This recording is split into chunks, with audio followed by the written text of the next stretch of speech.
आता बातमी पुण्यामधून आहे। पुण्यात राष्ट्रवादीच्या नवनिर्वाचित नगरसेवकांची बैठक आहे। अजित पवार यांच्या उपस्थितीत बैठकीला आता सुरुवात झाली।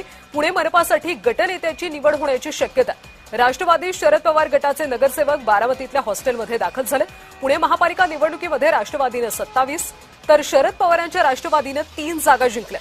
दोन्ही पक्षाला समान न्याय मिळावा म्हणून 2 गटनेत्यांच्या निवड होण्याची शक्यता आहे।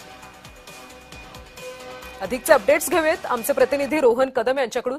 रोहन, आज गटनेतेपदाची राष्ट्रवादीच्या निवड होण्याची शक्यता आणि 2 नावं समोर येतील असं म्हटलं जातं।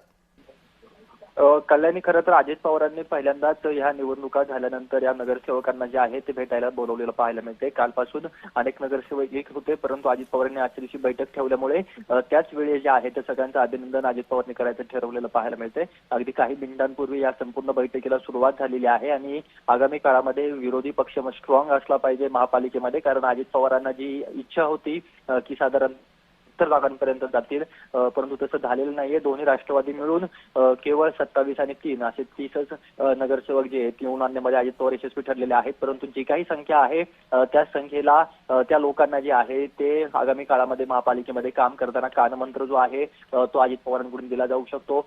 गटनेतेपदी नेमकं 1 नाव येणार की 2 नाव येणार यावरती देखील चर्चा जी आहे ती वरिष्ठ लेवलला केली जाईल। परंतु सध्याच्या घडीला हे सगळे नगरसेवक, नवनिर्वाचित नगरसेवक या सगळ्यांना आपापले सर्टिफिकेट, आधार कार्ड जे आहे त्यांना घेऊन या ठिकाणी बोलवलेलं आहे आणि या बैठकीला आता सुरुवात झालेली पाहायला मिळते। नक्कीच रोहन, त्यामुळे गटनेतेपदी नेमकी कुणाची वर्णी लागते हे पाहणं देखील महत्त्वाचं आहे। धन्यवाद माहितीसाठी।